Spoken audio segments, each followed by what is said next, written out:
आज के जो सूत्र हैं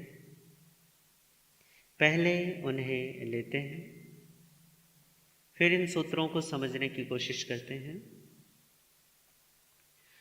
जायरोवं जहामठं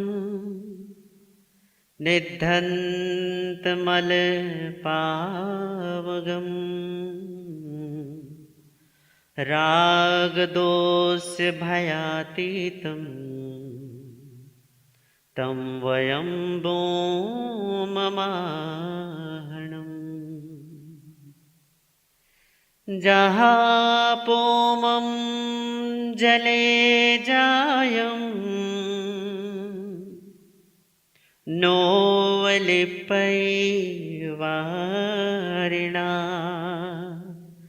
एवं अलिप्तं कामेहिं तं वयं भूममाहणम्।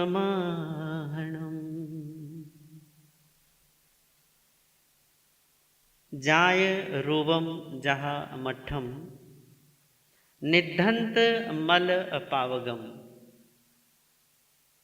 जो सोना आग में तपाने के बाद जात रूप अर्थात कसौटी पर कसा जाता है। जहां मट्ठम अर्थात कसौटी पर कसा जाता है। जात रूपम अर्थात जैसा वो है वैसा हो जाता है। निद्धंत मल पावगम, उसका जो मल है, जो उसका दोष है वो क्या हो जाता है, अग्नि में तपकर नष्ट हो जाता है। सोने को तपाया जाता है ना, तपाने के बाद उसका जो मैल है, मैल क्या हो जाता है, हट जाता है। उसके बाद फिर से उसको कसौटी पर कसा जाता है कि अभी भी मैल है या नहीं है, जांचा जाता है, परखा जाता है। जब तपाने के बाद और कसौटी पर कसने के बाद जब पता चल जाता है कि अब ये क्या हो गया है, अब इसमें कोई मिलावट नहीं रही, अब इसमें कोई खोट नहीं रही, तब कहा ये जात रूप हो गया। जात रूप का मतलब ये है कि जैसा इसे होना चाहिए वैसा ये क्या है, वैसा हो गया है। राग दोष भयातीतम तम वयम भूममाहणम। ऐसे ही जैसे सोना अग्नि में तपने के बाद शुद्ध हो जाता है, निर्मल हो जाता है, निर्खोट हो जाता है, निर्गंध हो जाता है, ऐसे ही कहा कि वो जो राग द्वेष और भय से अतीत है, राग से, द्वेष से और भय से जो अतीत हो गया, जो परे चला गया, परमात्मा कहते हैं तम वयम भूममाहणम, उसे हम ब्राह्मण कहते हैं। किसको ब्राह्मण कहते हैं? जो राग द्वेष और भय से क्या हो गया, पार हो गया, उसी को हम ब्राह्मण कहते हैं। दूसरे सूत्र में कहा जहां पोमम जले नायम नोव लिप्पई वारिणा। जैसे कमल का फूल पानी में पैदा होता है, जहां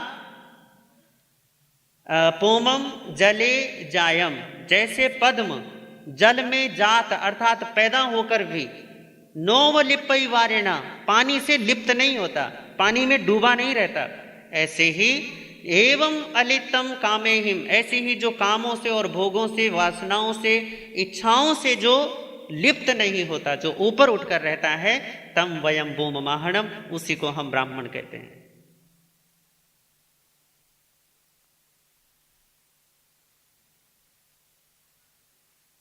इन दो सूत्रों में परमात्मा ने बहुत सारी सूचनाएं दी हैं। यदि हम इन दो सूत्रों की भी चर्चा करें तो इस पर भी बहुत लंबी चौड़ी चर्चा की जा सकती है, हो सकती है, पर हम इसे थोड़ा संक्षिप्त में समझने की कोशिश करेंगे। पहले सूत्र में परमात्मा कहते हैं सोने की, उन्होंने एक उदाहरण दिया सोने का, और दूसरे सूत्र में उदाहरण दिया है कमल का। पहले सूत्र में जो सोने का उदाहरण दिया है, जैसे जो खदानों से सोना निकलता है वो बिल्कुल मिट्टी जैसा होता है। ये तो जो सोना खोदने वाले होते हैं, निकालने वाले होते हैं, उनको पता होता है कि किस मिट्टी में सोना मिला हुआ है, या कौन सी मिट्टी ऐसी है जिसको उठाएंगे, उसको तपाएंगे तो सोना अलग हो जाएगा और मिट्टी अलग हो जाएगी। तो पहले सूत्र में परमात्मा ने कहा कि जैसे सोना होता है ना, जैसे खदान से कोई उठाए और उठाने के बाद वो क्या है, एक मिट्टी का ही ढेला है। कोई यदि आपको, जिसे पता नहीं है कि ये सोना है या इसमें से सोना निकाला जा सकता है, जिसको प्रक्रिया का पता नहीं है, यदि उसे वो ढेला पकड़ा दिया जाए तो वो कहेगा भैया मुझे मिट्टी क्यों पकड़ा दी, मैं क्या करूंगा मिट्टी का, जितनी चाहिए होगी जब जरूरत होगी मैं उठा लूंगा जहां से भी मेरा मन करेगा। पर यदि किसी को पता है कि ये क्या है, ये स्वर्ण युक्त मिट्टी है, जिसको प्रक्रिया का पता है, जिसको उसके तरीके का पता है, वो उस मिट्टी को लेगा, आग में तपाएगा, मिट्टी अलग हो जाती है और सोना अलग हो जाता है। यही बात परमात्मा कहते हैं सोने के इस उदाहरण से समझाते हुए कि जैसे आग में तपाने के बाद सोना क्या हो जाता है, निर्मल हो जाता है। निर्मल का मतलब है कि उसका जो मैल है, उसकी जो गंदगी है, उसमें जो दोष है, वो दोष उसका क्या हो जाता है, दूर हो जाता है। फिर कसौटी पर कसा जाता है और जात रूप बन जाता है। जात रूप का मतलब है कि सोने को जैसा होना चाहिए वो वैसा हो जाता है। सोने को कैसा होना चाहिए बताइए, शुद्ध होना चाहिए। और शुद्ध सोने की पहचान क्या है, क्या पहचान है उसकी बताइए? कितने कैरेट का सोना शुद्ध होता है?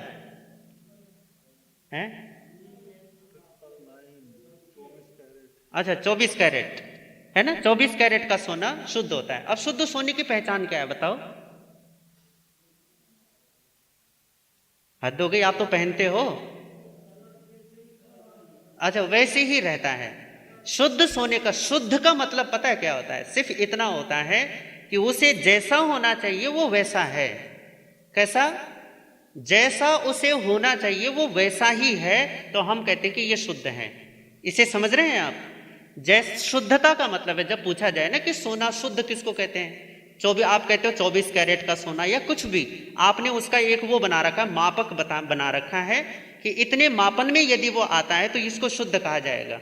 बात सीधी सी है, जैसा उसे होना चाहिए वो वैसा ही है, तो इसका मतलब वो क्या है, वो शुद्ध है। आप कहते हैं ना कि ये सत्य है, सत्य किसको कहते हो? उसी को कहते हैं ना, जैसा वो होना चाहिए वो वैसा ही होता है।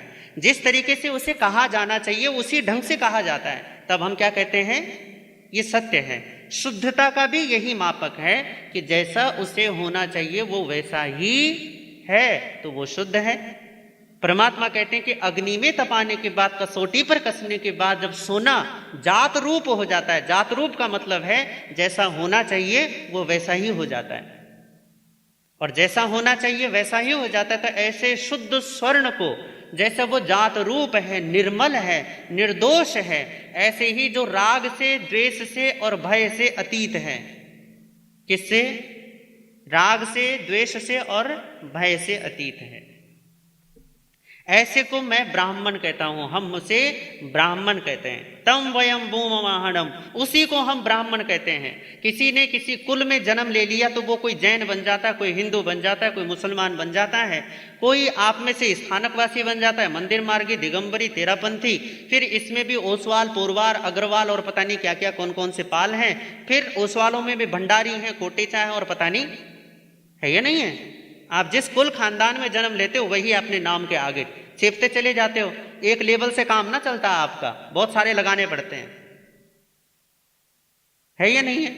कितने सारे लेबल चिपकाते हो ना, लेबल पर लेबल, लेबल पर लेबल, पर्दे पर पर्दे डालते चले जाते हो और बड़े खुश होते हो कि हाँ बहुत बढ़िया, क्योंकि लेबल ही तो हमारी पहचान है। जितने ज्यादा लेबल, आदमी उतना ही ज्यादा अपने आप को गौरवान्वित समझता है, उतना ही ज्यादा अपने को श्री और संपन्न समझता है कि हाँ जितने ज्यादा लेबल होंगे उतनी ज्यादा। हमारे यहाँ पे इन लेबल्स को उपाधि बोला है। उपाधि समझते हो? उपाधि, जैसे कई बार किसी को पद दिया जाता है ना तो बोलते हैं इसको ये उपाधि मिली है, और वो आदमी बड़ा खुश होता है जिसको उपाधि मिलती है। और अध्यात्म शास्त्रकार कहते हैं कि उपाधि का मतलब होता है बीमारी। बीमारी, आदि, व्याधि और उपाधि, ये तीनों ही बीमारियां हैं, बस इनके स्तर पर फर्क है। समझ रहे हैं आप? आदि व्याधि और उपाधि। व्याधि का मतलब जो शरीर में बीमारियां पैदा होती हैं, उपाधि का मतलब है आत्मा की बीमारी। अहंकार आत्मा की बीमारी है, लोभ किसकी बीमारी है? आत्मा की बीमारी है। किसको बीमार कर दिया आपने? आप गलत खाते हो, गलत पीते हो, गलत रहते हो, गलत ढंग से जीते हो, तो बीमार कौन होता है बताओ? हैं? खुद होता है। शरीर बीमार होता है, खुद होता है, शरीर बीमार होता है ना। गलत खाओगे कौन बीमार पड़ेगा? शरीर बीमार पड़ेगा। गलत ढंग से सोचोगे, गलत ढंग से विचार करोगे, गलत चिंतन करोगे, नकारात्मकता को जियोगे, तो कौन बीमार पड़ेगा? मन बीमार पड़ेगा। गलत खान पान से, गलत रहन सहन से शरीर बीमार पड़ता है। गलत सोचने से, गलत चीजों को विचारते करने से, विचारते रहने से मन बीमार पड़ता है।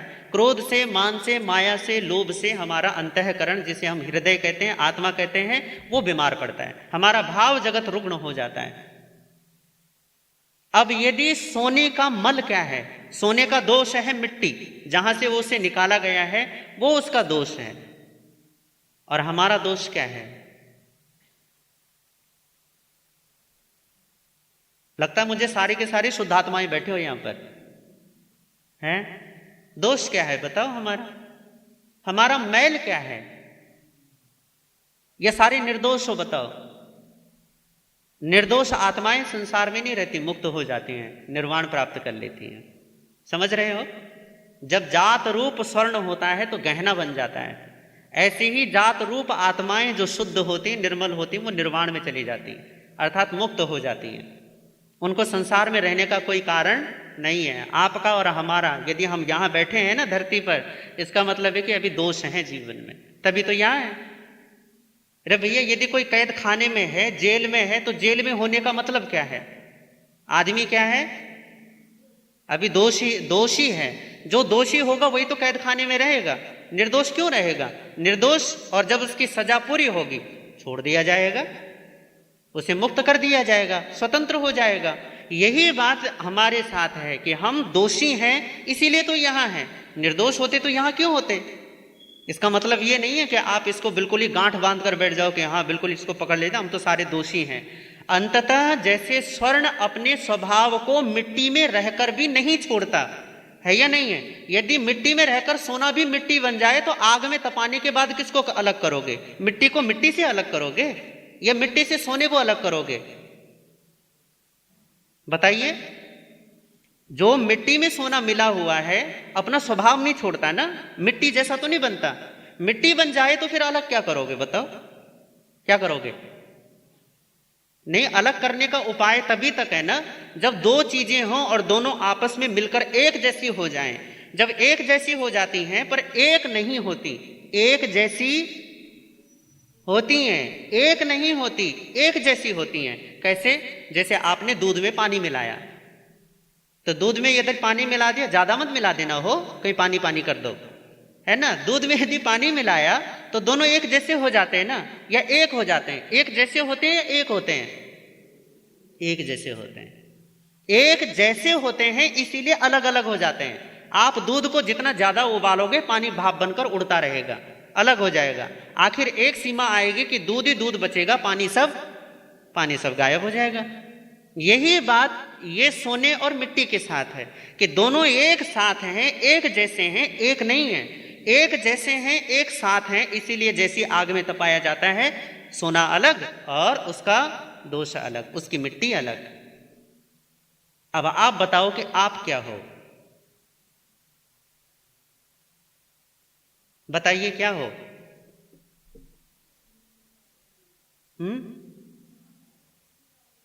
आप सोना नहीं हो, पर अगले, ये तो केवल उदाहरण के रूप में है। अगली पंक्ति में क्या है? आप दोष युक्त हैं, ठीक है, दोष युक्त हैं, पर क्या दोषी हैं?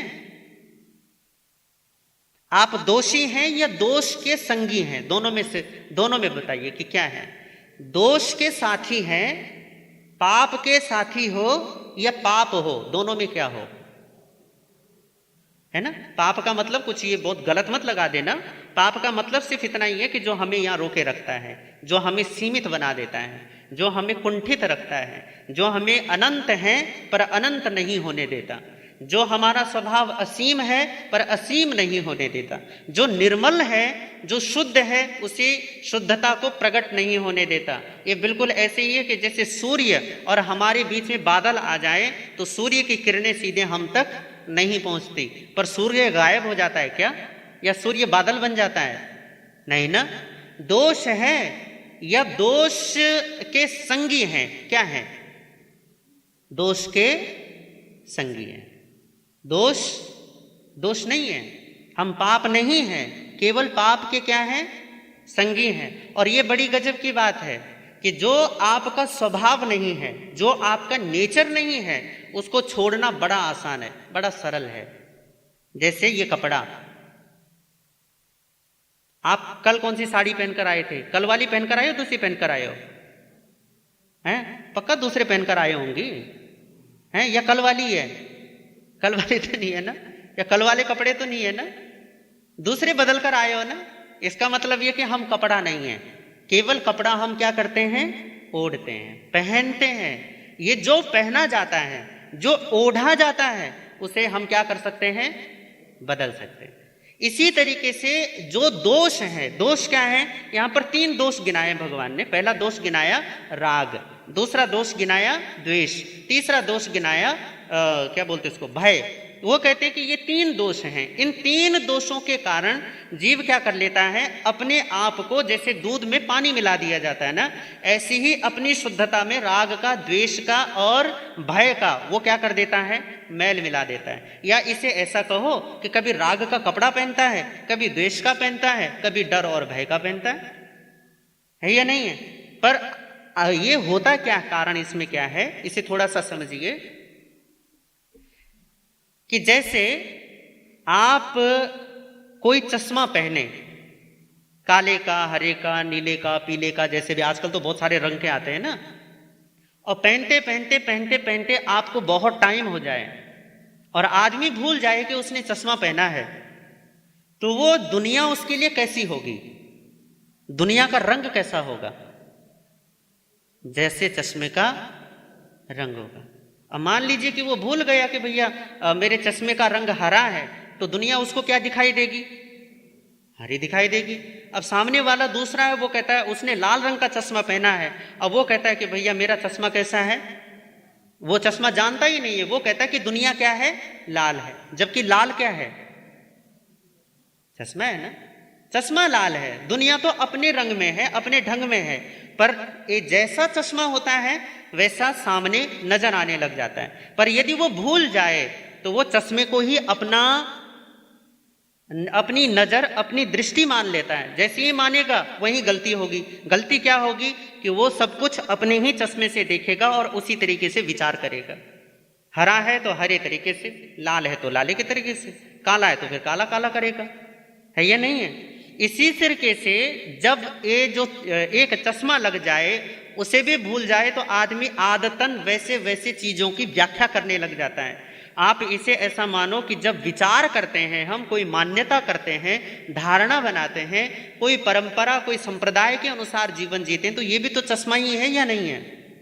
मान्यताएं भी तो चश्मे हैं या नहीं? आप मान लीजिए कि जैन कुल में और स्थानकवासी में जन्म हुआ है, तो आपके धर्म के बारे में सोचने का ढंग अलग अलग होता है, होता या नहीं होता? होता है ना। आपका ढंग, चाहे जैन में यदि दिगंबर भी है ना, तो दिगंबर में से भी सोचने का ढंग आपका अलग होगा, जबकि वो भी जैन हो और आप भी जैन हैं। अब आप इसी को हकीकत मान लेते हैं कि हम क्या हैं? हम जैन हैं, और जैनियों में भी क्या है? स्थानकवासी हैं। इसी को परमात्मा कहते हैं कि ये सब कुछ क्या है? ओढ़ा गया है, जो तुम्हारा नहीं है, पर तुमने उसे मान लिया है कि ये मैं हूं। क्या कर लिया? तुमने मान लिया कि मैं ऐसा हूं। आपने समर्थ गुरु रामदास का तो नाम सुना होगा, महाराष्ट्र के बड़े संत हुए हैं। शिवाजी महाराज के क्या थे? वो गुरु थे।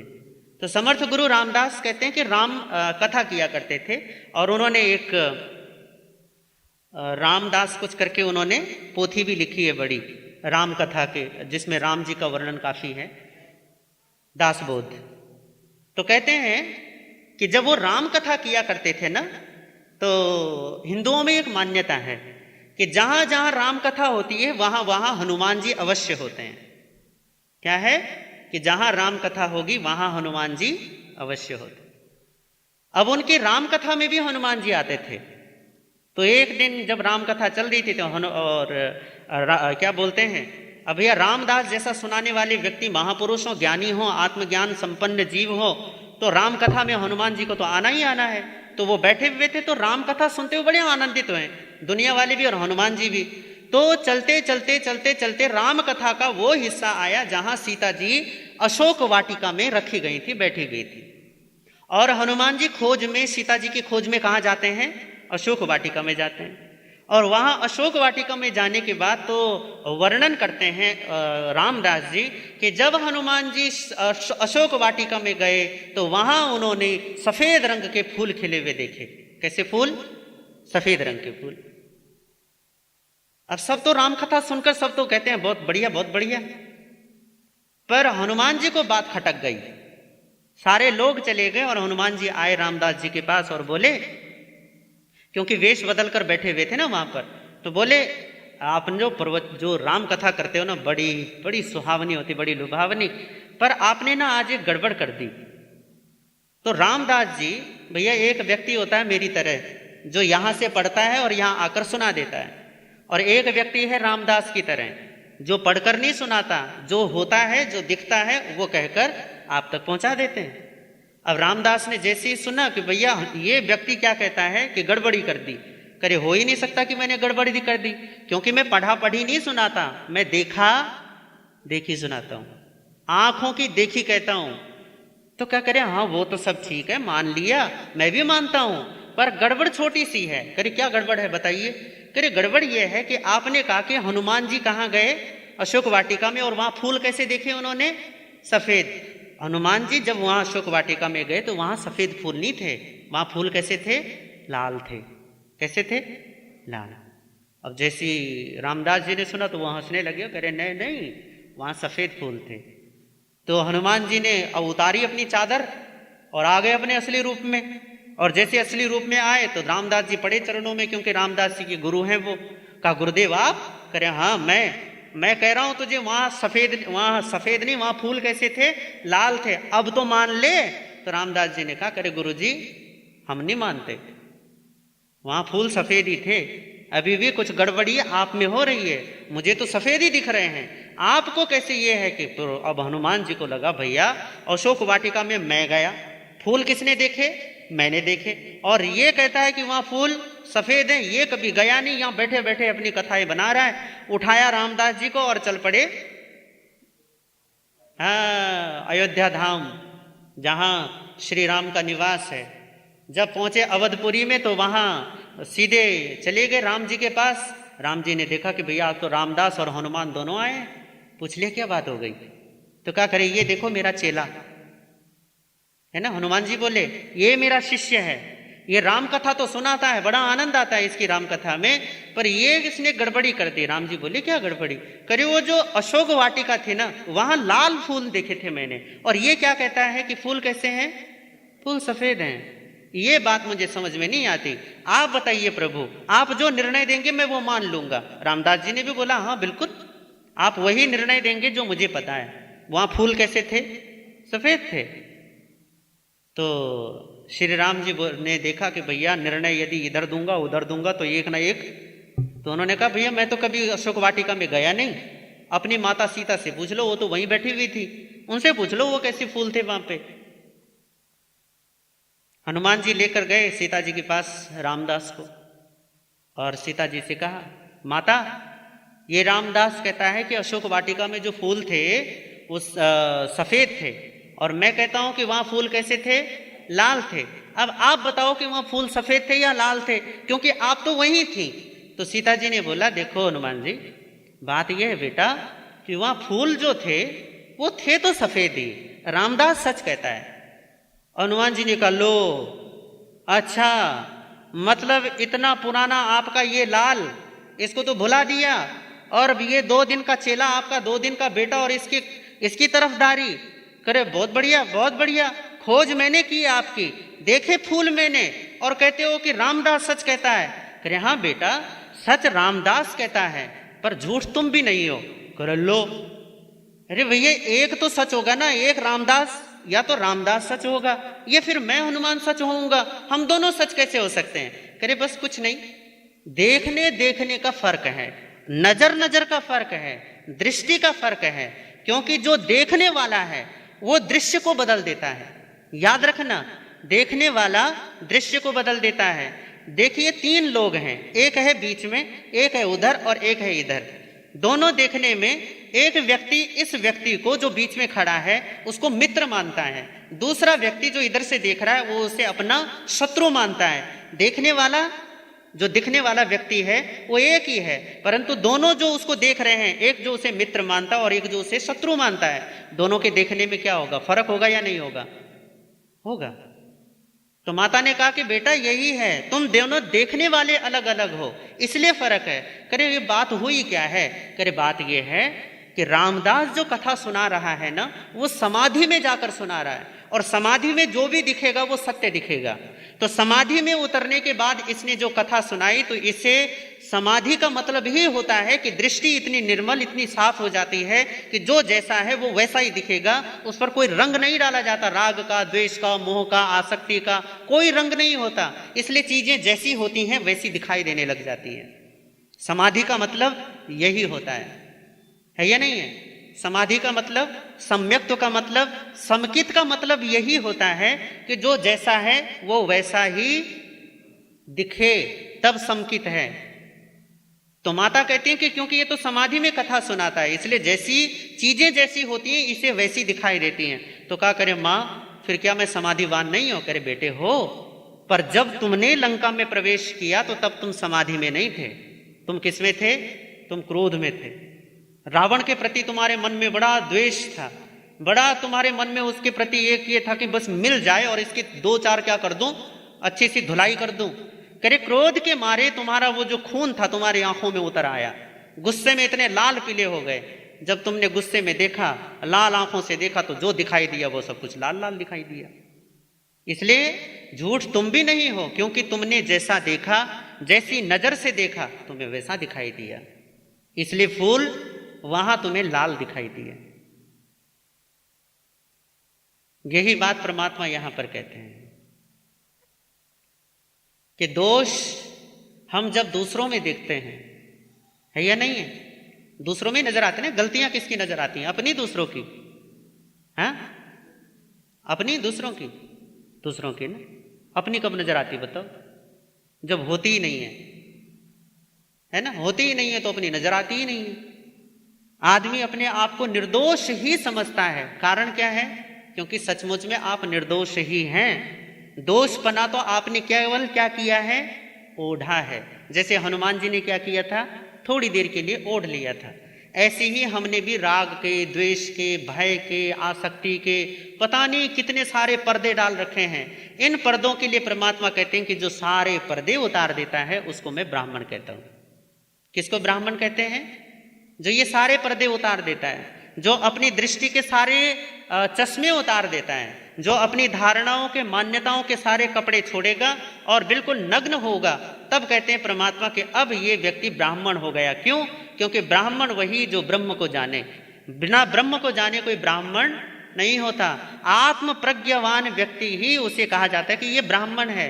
यदि आत्म प्रज्ञ नहीं है, आत्मा को नहीं जाना, स्वयं को बोध नहीं है, हाँ दुनिया भर की किताबें पढ़ ली, इधर से उधर से कुछ मंत्र याद कर लिए, तोते की तरह रट लिए और हो गया, तो कहा परमात्मा कि नहीं, ऐसा नहीं होता। ब्रह्म को जानता है तो ही ब्राह्मण होता है। और ब्रह्म को जानने की विधि भगवान ने साफ बता दी कि राग, द्वेष, मोह आदि के कपड़े पहनने छोड़ दो, मत पहनो। यही दिगंबरत्व है कि जीव जैसा है वैसा हो जाए। और जीव कैसा है? जीव केवल उपयोगमय है। और आपका उपयोग अभी कैसा है? कैसे विचार आते हैं बताओ मन में? हाँ, अभी मेर तेर की बात आती है ना, मेरा बेटा, मेरा पति, मेरी पत्नी, मेरा घर, मेरा ये, मेरा वो, 1000 तरीके के मेरे हैं ना, है या नहीं है? कितने ख्याल आते हैं। और आप गजब ये मानोगे कि मैं और मेरे के ही ख्याल आते हैं और तो कोई ख्याल भी नहीं आते। आते ही नहीं आते?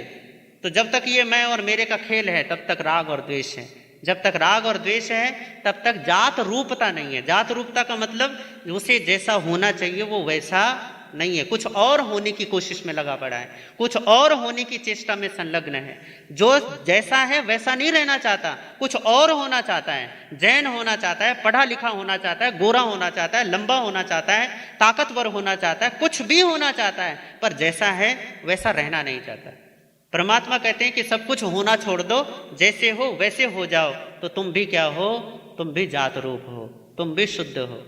और ये शुद्धता ही हमारा आत्यंतिक स्वरूप है। तो मैं आपके लिए, अपने लिए, सबके लिए इस शुद्धता की कामना करता हुआ अपने वचनों को यही विराम देता हूँ, इन्हीं भावनाओं के साथ। ओम शांति।